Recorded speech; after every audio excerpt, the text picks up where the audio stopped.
만약에 말입니다, 성경 중에 한 권의 성경만 가질 수 있다면 여러분은 어떤 성경을 선택하시겠습니까?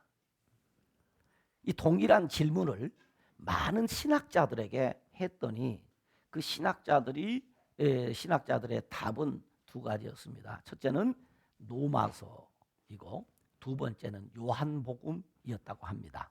그러니까 성경 66권이 모두 하나님의 말씀인데, 그럼에도 그 중에 바로 기독교 진리의 진수가 담겨져 있는 노마서와, 그리고 복음의 진수를 요약적으로 설명하고 있는 이 요한복음은 성경 중의 성경이다, 매우 중요한 성경이라는 이야기입니다.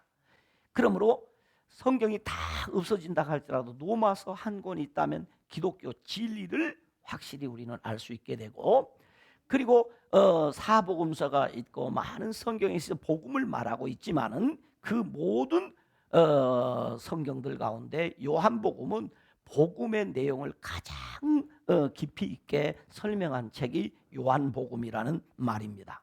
이 요한복음을 통해서 하나님이 주신 은혜가 매우 클 것이다.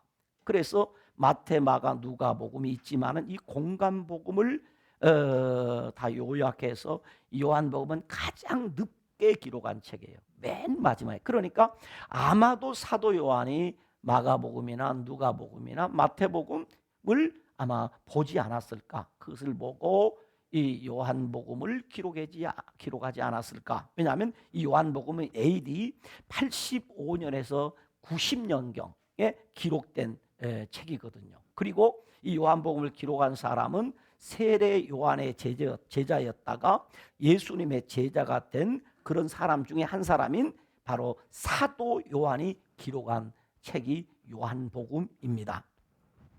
초대교회 교부였던 이레니우스는 이런 얘기를 해요. 주님의 제자인 요한이 에베소에 머무는 동안 이 요한복음을 기록했다. 왜냐하면 이 사도 요한이 인생 말년에 마지막에 에베소 지역에서 목회를 했거든요. 에베소 교회를 목회하다가 그 생을 마쳤어요, 이 사도 요한이. 근데 이 사도 요한은 상당히 부유한 가정에서 성장했습니다. 그러니까 아버지가 싹꾼을 두고 배를 운영할 정도로 이제 그 아버지와 함께 어업을 하고 있었는데 그런 사람이었고, 아버지와 함께 금을 짚던 일을 하다가 예수님 앞에 부름을 받았어요. 그 형제 야고보와 함께 부름을 받아서 예수님의 제자가 되었습니다. 그런데 이 제자들 중에 특별히 이 요한은 아주 성격이 다혈질이고 불같았어요. 그래서 그의 별명이 원래는 우레의 아들이다, 벼락의 아들이다 할 정도로 아주 다혈질적인 그런 사람이었는데, 예수님을 만난 이후에 완벽하게 그 성품이 변했어요. 그래서 사도 요한의 별명은 처음에는 우레의 아들, 그런데 나중에 예수님의 제자가 되고 난 후에 세례 요한의 이 별명이 사랑의 사도라고 바뀌었어요. 그러니까 사도 요한은 누구보다도 예수님을 깊이 체험했어요. 마지막 예수님의 십자가 앞에까지 함께 갔던 유일한 제자이기도 합니다. 그래서 그는 예수님의 사랑받는 제자 요한이라 이렇게 성경은 기록을 하고 있습니다. 그러니까 사도 요한은 예수님을 만난 이후에 평생을 복음과 함께했던 사람이 그 마지막 인생 말년에 기록한 성경이 이 요한복음이다, 이렇게 생각을 하면 됩니다. 그는 그 말년에 에베소 교회에서 목회를 하다가 바로 도미티안 황제 때에 기독교 박해가 시작되었는데, 그때 이 도미티안 황제가 사도 요한의 영향력이 기독교인들에게 너무 강력하게 미치는데 죽일 수가 없습니다. 왜냐하면 폭동이 일어날 것 같은 거죠. 그만큼 사도 요한은 당시에 초대교회 영향력 있는 교회의 지도자였습니다. 그래서 이 도미티안 황제가 요한을 죽일 수가 없으니까 외딴 섬이죠, 그 반모라는 섬에 유배를 보냈습니다. 그 유배지에서 사도 요한이 기도하는 중에, 안식일날 주일날이죠, 기도하는 중에 하나님의 임재를 경험합니다. 그때 하나님께서 그에게 메시지를 줬는데 그 말씀을 기록한 성경이 요한계시록입니다. 그러면 이 요한복음을 왜 기록했느냐? 요한복음의 기록 목적은 20장 31절에 보면 이렇게 기록했어요. 우리 화면에 선구가 뜨니까 같이 한번 읽어볼까요? 읽습니다. 시작. 오직 이것을 기록하면 너희로 예수께서 하나님의 아들 그리스도심을 믿게 하려 하며 또 너희로 믿고 그 이름을 힘입어 생명을 얻게 하려 함이니라. 여기 보십시오. 자, 이 요한복음을 기록한 의 목적이 무엇인가? 첫 번째 보니까 뭐 하기 위해서 기록했다고요? 예수님이 하나님의 아들 그리스도이심을 뭐 하도록 하기 위해서? 믿게 하려 함이라. 두 번째는 왜 이 요한복음을 기록했느냐? 예수님을 믿고 그 다음에 그 이름을 힘입어 무엇을 얻게 하려 합니다? 생명을 얻게 하려 합니다 라고 했습니다. 그러니까 이 요한복음을 이 사도 요한이 기록하도록 성령께서 감동을 주셔서 요한복음을 기록한 목적은 크게 두 가지라는 거죠. 예수님이 하나님의 아들 그리스도이심을 믿도록 하기 위함이고, 두 번째 그 예수님을 믿음으로 믿고 예수님의 이름을 힘입어서 우리가 무엇을 얻도록 하기 위함이다? 생명을 얻도록 하기 위해서 요한복음을 기록했다. 그러므로 오늘 이 요한복음에서 나오는 중요한 단어가 세 개가 있습니다. 그것은 예수라는 단어요. 그러니까 모든 것의 핵심에는 누가 있다? 예수님이 계신다. 두 번째는 믿음이라는 말입니다. 세 번째는 생명이라는 말이에요. 이 생명이라는 말은 다른 말로 또 영생이라는 말이에요. 한번 따라서 예수, 믿음, 생명. 이 요한복음을 우리가 배우고 요한복음을 읽으면서 이 세 단어를 놓쳐버리면 요한복음을 놓치는 거죠. 예수를 믿음으로 생명을 얻는다. 예수 그리스도를 믿음으로만 우리가 생명을 얻을 수 있음을 이 요한복음은 우리에게 가르쳐주고 있다라는 말입니다. 그래서 요한복음은 예수님께서 행하신 많은 기적 중에서도 특별히 얼마나 예수님이 기적을 많이 행하셨습니까? 큰 기적만 대략 이게 선별해도 30가지가 넘습니다. 33가지가 돼요. 그런데 요한복음에 뭐라고 얘기했느냐면 이 외에도 예수님 행한 일이 적다 많다? 많다. 그 많은 것을 다 기록할 수가 없었어요. 그런데 그 많은 예수님의 기적 중에서도 요한복음에서는 딱 7개를 기록합니다. 이 7가지 기적을 통해서 바로 예수 그리스도는 누구이신가에 대해서 우리에게 설명을 해주고 있습니다. 이 요한복음에 나오는 첫 번째 기적이 2장 1절로 11절에 나오는 가나 혼인잔치에서 물로 포도주를 만드는 사건입니다. 이 사건을 통해서 예수님이 보여주는 것은 종교적인 의식을 실제적 은혜로 변화시켜 주시는 예수님을 보여주는 것입니다. 두 번째 그 기적 사건이 왕의 신하의 아들을 고치는 사건입니다. 이 사건을 통해서 뭘 가르치느냐? 바로 예수 그리스도는 영적으로 회복시켜 주시는 주님이다. 병들어 죽어가는 자가 예수님을 만남으로 그가 회복되어 고침받듯이 누구든지 예수 그리스도를 믿으면 회복된다. 그 다음에 세 번째 기적 사건이 38년 된 병자를 고치신 사건인데, 이 사건을 통해서 예수님은 어떤 분을 가르쳐 약함을 강함으로 바꾸어 주시는 주님을 보여주십니다. 우리는 약합니다. 그러나 주님은 강합니다. 나는 무능합니다. 주님은 전능하십니다. 그래서 주님을 만나면 주님의 능력이 우리 가운데 나타나게 되는 것이죠. 네 번째는 보리떡 5개와 물고기 2마리로 5,000명을 먹이신 급식 사건인데, 이 사건을 통해서 우리 예수님이 우리에게 보여주는 것은 영적 굶주림 가운데 있는 자들이 예수님을 만남으로 풍성하게 채워주시는 주님을 만나게 된다는 거죠. 다섯 번째 보면 무리로 걸으시는 예수님을 보여줘요. 바로 이 무리로 걸으시는 예수님 사건을 통해서 우리에게 보여주는 예수님이 누구냐? 바로 여러분 두려움을 믿음으로 변화시켜 주시는 주님의 모습을 바꿔줘요. 우리가 두렵습니까? 예수 믿으면 두려움은 떠납니다. 우리가 세상 살면서 얼마나 두려운 게 많아요. 그러나 예수 믿으면 두려움이 떠납니다. 어둠이 빛이 밝히면 떠나가듯이 예수를 믿는 믿음을 갖게 되면 인생에 대한 두려움이 사라지게 됩니다. 여섯 번째 기적은 날 때부터 맹인된 자를 고치신 기적입니다. 이 기적을 통해서 예수님 뭘 보여주시느냐? 어둠을 이기시고 빛으로 오신 예수님을 보여주세요. 그러므로 여러분, 마음이 우울하고 마음이 늘 어둡습니까? 예수 믿으면 그 어두움이, 두려움이, 우울함이 사라지게 되는 줄로 믿습니다. 마지막 일곱 번째 기적이 죽은 나사로를 살린 사건입니다. 이 죽은 나사로를 살린 사건을 통해서 예수님이 마지막으로 우리에게 보여주고자 하는 이 요한복음의 메시지는 무엇인가? 바로 죽음을 이기시고 부활하신 예수님입니다. 우리 인생의 최대 문제인 죽음의 문제를 해결하기 위해서 어떻게 해야 되느냐? 예수 믿어야 된다 이겁니다.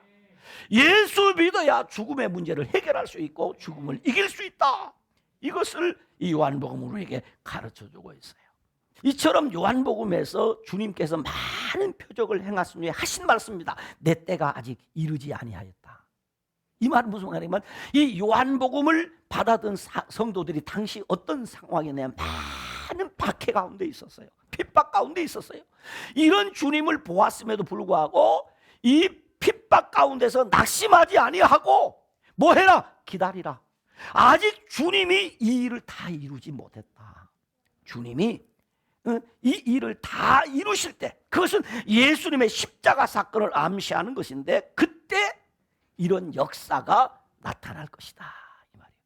그때 나타날 것이다. 저와 여러분이 나중에 이 세상을 마치고 천국에 갔을 때 깜짝 놀란 사실은 예수님이 이루신 일이 얼마나 위대한 일인가, 얼마나 큰 일인가를 깨닫게 될 줄로 믿습니다.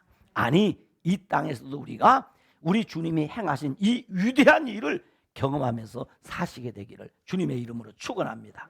그럼 우리 요한복음을 통해서 우리가 꼭 기억해야 될 세 가지 단어 따라서 합시다. 예수, 믿음, 생명. 이 세 단어를 붙들고 저와 여러분이 힘을 얻으면서 살아야 될 것입니다. 그렇다면 사도 요한이 왜 이러한 메시지를 이 요한복음에 기록했느냐 하면, 사도 요한이 사역할 때에 많은 크리스찬들이, 그리고 사역자들이 어려움을 겪었는데, 그것은 당시에 이단적 잘못된 사상을 가르치는 사람들이 있었는데, 그들이 누구냐면 영지주의라고 하는 이 초대교회 이단인데, 이 잘못된 신학 사상이 교회를 무너지게 하고 있단 말입니다. 이들이 주장하는 그 사상의 핵심은 이원론입니다. 영은 선하고 육은 약하다. 그러므로 예수님이 하나님이시다라는 것을 믿지 않는 거죠. 왜? 하나님은 영이시기 때문에 선한데 어떻게 악한 물질이 될 수 있겠느냐 하는 것이죠. 바로 예수님이 이 땅에 육신의 몸을 입고 오신 것은 바로 죄로 말미암아 타락한 우리를 구원하시기 위해서 오셨습니다. 그러므로 성경은 말합니다. 이 예수님이 이 땅에 사람들이 예수님을 구주로 영접하지 아니하고 예수님을 알아보지도 못했단 말입니다. 그러나 그때에도 하나님의 성령께서는 어떤 역사를 하셨느냐? 성령께서는 그때에 우리 가운데 믿음을 주셔서 예수를 믿게 해주신다는 거죠. 믿게 해주신다. 어떻게 믿게 하시냐? 태초에 말씀이 계시라. 이 말씀이 하나님과 함께해서 이 말씀이 곧 하나님이다. 태초부터 계신 하나님, 곧 태초부터 계신 예수님을 믿어지게 해주시는 거죠. 태초부터 계신 예수님. 이 태초란 말은 매우 중요한 말입니다. 우리 신구약 성경 66권 가운데 처음 시작할 때 태초라는 단어로 시작하는 성경이 몇 권이죠? 3권이 있습니다. 3권. 어느 성경 여러분이 아는?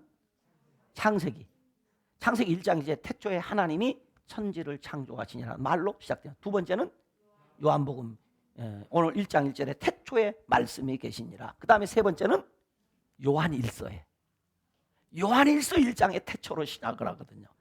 태초로 시작하는 성경이 몇 권이다? 3권이다. 그리고 오늘 요한복음 1장 2절로 3절을 보면, 그러면 그가 태초에 하나님과 함께 계셨고 만물이 그로 말미암아 지은 바 됐으니 지은 것이 하나도 그가 없이는 된 것이 없다. 그러니까 창세기하고 지금 연결을 하고 있습니다. 예수님은 단순히 인간이 아니다. 예수님은 하나님이시다. 그는 어떤 하나님이냐? 창세기 1장 1절 2절에부터 계셨던 하나님이 창세기 1장의 역사를 이루신 하나님이시다. 그 얘기예요. 그러므로 이 태초라는 말은, 여기 요한복음에서의 태초는 그림자로 나타난 창세기 1장 1절의 태초를 실제화하신 태초란 말이죠. 역사적으로는 창세기 1장이 훨씬 먼저 기록됐어요. 그러니까 BC 1500년경에 창세기가 기록됐거든요. 그런데 요한복음은 어느 얘기냐? AD 1세기. 아주 최단기로 85년에서 90년이니까 AD, 그러니까 1600년이라고 하는 긴 기간의 텀이 있지만은 요한복음 1장 1절의 태초가 창세기를 앞서는 태초라는 얘기죠. 그러니까 창세기 1장 1절의 태초는 바로 시간의 시작, 모든 것의 시작의 태초라면 요한복음 1장 1절의 태초는 그 이전의 태초. 예수님은 언제부터 계셨느냐? 천지 만물이 있기 전부터 계셨다.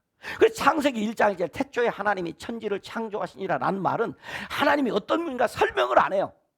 하나님이 언제부터 계셨는지 설명하지 않아요. 아무튼 모든 것의 시작은 하나님으로부터 시작됐다. 그래서 그분을 무엇이라고 말하냐면 예수님을 신약성경에 표현할 때 알파라고 그래요. 모든 것의 첫이다 이 말이에요. 그리고 마지막이다. 그래서 예수님은 처음이요 마지막이요 알파와 오메가이시다. 이런 말은. 그런데 요한복음 1장 1절에서는 알파 이전에 계시는 분이 예수님이셨다. 그분이 하나님이시다. 이렇게 이야기를 합니다. 그러므로 본문을 통해서 사도 요한이 증언하는 예수님은 어떤 예수님이냐? 태초부터 계신 예수님이다. 태초부터. 태초에 그가 우리와 함께 하셨다. 함께 계셨다. 바로 그 예수님은 태초부터 계신 예수님이다. 두 번째는 태초부터 계신 예수님은 어떻게 계셨냐? 로고스로, 말씀으로 계셨다. 말씀으로. 그래서 그 말씀이 창세기 1장에 하나님이 가라사대, 이 말은 하나님이 말씀하시되 있으라 하심에 있었고 그대로 되니라. 하나님 보시기에 좋았더라. 여기서 하나님의 말씀, 그분은 예수님이었다는 거죠. 그래서 그 히브리 원어성에 보면 요메르 엘로힘, 그래서 그분이 말씀하셨다. 하나님이 말씀하셨다. 그분이 누구냐? 말씀이 누구냐? 예수님이었다는 거죠. 그랬더니 그대로 되었다. 그분은 로고스로 계셨다. 우리 신약성경에는 그 로고스라는 말, 굉장히 그분 말씀으로 계셨다. 그래서 요한복음 1장 14절 보면 말씀이 육신이 되어, 그 로고스가 육신이 되어 우리 가운데 거하심에 우리가 그의 영광을 보니 아버지의 독생자의 영광이요 은혜와 진리가 충만하더라. 그분이 오세야 그 안에, 예수 안에 은혜가 있고 예수 안에 진리가 있고 예수 안에 충만이 있다. 그러므로 하나님께서 말씀으로 천지를 창조하셨는데 그 말씀은 곧 하나님의 계획과 목적이 온전히 성취되었듯이 예수를 통해서만 이 땅에 하나님의 뜻이 온전히 이루어질 수 있습니다. 그래서 요한복음을 읽다 보면 맨 마지막에 가면 예수님께서 하시는 말씀이 결정적 이야기에서 내가 다 이루었다. 다 이뤘어. 예수로 말미암아 다 이루어진다. 어떻게? 그분이 말씀하신 대로 이루어지셨다 이 말입니다. 세 번째는 태초부터 계신 예수님은 곧 누구인가? 하나님이시다. 이 말씀이 하나님과 함께 계셨다. 이 말씀이 곧 하나님이시다. 이 계셨다는 말은 존재하기 시작하셨다는 말이야. 이미 존재하였다가 계속 존재하고 계신다. 그 말이에요. 하나님이시다. 예수는 하나님이다. 이 말은 예수님의 신성을 얘기합니다. 예수님은 완전한 인간의 몸을 입고 오셨는데 그분은 완전한 하나님이시다. 저와 여러분이 믿는 그 예수님은 어떤 분인가? 완전한 인간이시요 완전한 하나님이신 예수를 저와 여러분이 믿습니다. 그렇기 때문에 예수만이 우리의 구주가 되는 것입니다.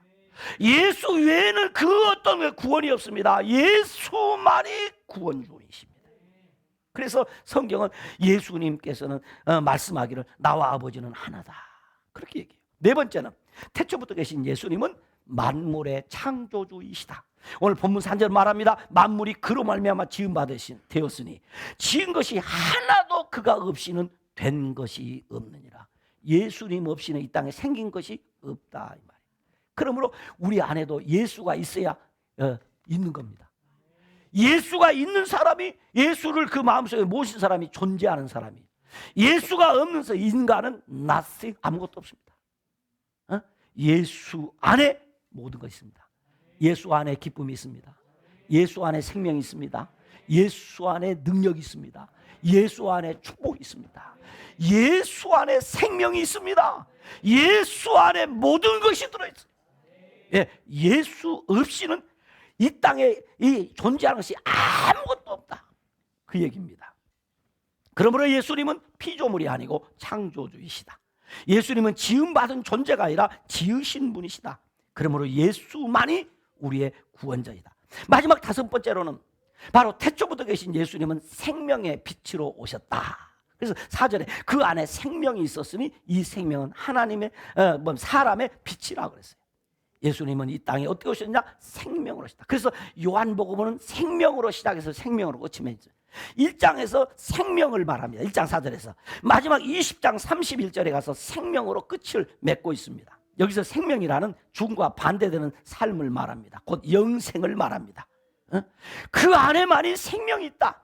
그러므로 예수를 믿음으로만 저와 여러분이 생명을 얻게 됨을 믿어야 합니다. 예수를 믿음으로만 우리가 생명을 얻게 된다. 예수를 믿지 아니하고는 생명이 없다, 그 말입니다. 말씀을 결론을 맺기를 원합니다. 태초부터 계신 하나님이신 예수님, 만물을 창조하신 예수님, 생명을 주시기 위해서 빛으로 오신 예수님은 인간의 몸을 입고 이 땅에 오셨습니다. 그런데 예수님께서 자기 땅 자기 백성들에게 오셨는데 사람들은 예수님을 몰라보고 영접하지 아니했습니다. 그런데 말입니다, 하나님께 보냄받은 사람이 있었습니다. 사람들이 예수를 믿지 아니하니까 하나님께 보냄받은 사람이 있었는데 그가 누구냐? 세례 요한입니다. 세례 요한이 증언한 이 땅에 보냄받은 목적이 무엇인가? 오늘 성경은 말합니다. 빛에 대하여 증언하고 모든 사람이 자기로 말미암아 뭐하게 하려고? 믿게 하려고. 세례 요한이 하나님의 보냄을 받아 왔는데 보냄받아 온 목적이 무엇이냐? 사람들로 하여금 예수님을 믿도록 하기 위해서 왔다. 그리고 요한복음 1장 12절에 말합니다. 영접하는 자 곧 그 이름을 믿는 자들에게는, 영접하는 자 곧 그 이름을 믿는 자들에게는 하나님의 자녀가 되는 권세를 주셨다. 요한복음 3장 10절은 말합니다. 하나님이 세상을 이처럼 사랑하사 독생자를 주셨으니 이는 그를 믿는 자마다 멸망하지 않고, 이는 그를 믿는 자마다 멸망하지 않고 영생을 얻게 하려 하심이니라. 요한복음 5장 24절은 또 이렇게 말합니다. 내가 진실로 진실로 너희에게 이르노니 내 말을 듣고 또 나 보내신 이를 믿는 자는, 나 보내신 이를 믿는 자는 영생을 얻었고 심판에 이르지 아니하나니 사망에서 생명으로 옮겼느니라. 아멘입니까? 자, 제가 나열한 이 말씀에도 수많은 말씀이 있는데 다 언급하지 않았고 아주 여러분이 익숙한 말씀을 언급했는데 여기서 우리는 중요한 사실을 얻게 됩니다. 무엇을 지금 얘기하고 있습니까? 오늘 세례 요한이 보냄받은 목적, 그리고 1장 12절, 3장 16절, 5장 24절을 통해서 우리에게 주시는 하나님의 메시지가 있어요. 그건 뭡니까? 믿으라는 거죠. 예수를 믿어라. 그래야 생명을 얻는다. 영생을 얻는다, 이 말이죠. 그래야 너가 하나님의 자녀로 살게 된다. 천국을 가게 된다. 구원을 받는다. 그 사람은 심판을 안 받는다. 얼마나 감사합니까? 우리 성도들 가운데 이 말씀에 대한 확신이 없으니까 뭐만 내가 조금 잘못하면 아이고 나 지옥 가면 어쩌지, 아이고 나 멸망 가면 어쩌지, 나 심판 받으면 어떡하지, 벌벌벌 떱니다. 예수가 누군지를 몰라서 그래요. 확실하게 말했습니다. 내가 진실로 너희에게 이르노니 이 말씀을 듣고 나 보내신 이곳 하나님을 믿는 자는 영생을 얻을 것이다. 얻었고, 완료형입니다. 영생을 앞으로 받을 것입니까? 얻었습니까? 얻었고, 심판에 이르지 아니한다. 심판에 이르지 아니한다. 이 말은 예수님이 심판을 받아버렸다는 거죠. 그러므로 예수 믿는 사람은 심판 안 받습니다. 그리고 사망에서 생명으로 옮겼느니라. 그러므로 예수를 믿으라, 이 말이죠. 예수를 믿어라. 여러분 예수 믿습니까? 그럼 여러분 지옥 갑니까? 여러분 죄를 범하면 지옥 갑니까? 안 가요. 왜? 예수님이 대신 심판을 받으셨기 때문에. 그런 거 여러분 예수 믿으라는 거죠. 예수 믿어. 따라서 예수 믿어라. 예수 믿어라. 예수를 믿음으로만 생명을 얻게 됨을 우리는 알아야 됩니다. 다시 한번 여러분 꼭 기억하십시오. 예수, 믿음, 생명. 따라서 예수, 믿음, 생명.